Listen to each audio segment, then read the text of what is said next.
Hello everyone. Today we'll talk about how to fix or how to solve your Twitter problems. To know how to find a solution about Twitter, you should just go to settings.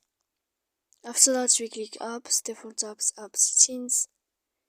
Here in this list, you will enter to the window of Twitter. When you'll find this page of app info, we click on first stop and we click OK. After that, we'll enter to storage. Here we click clear cache. Don't click clear data because that can make errors on your app. And in the end of all these steps, then you can turn off your Wi-Fi.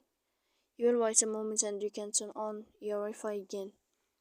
So please don't forget to support us by like and subscribe.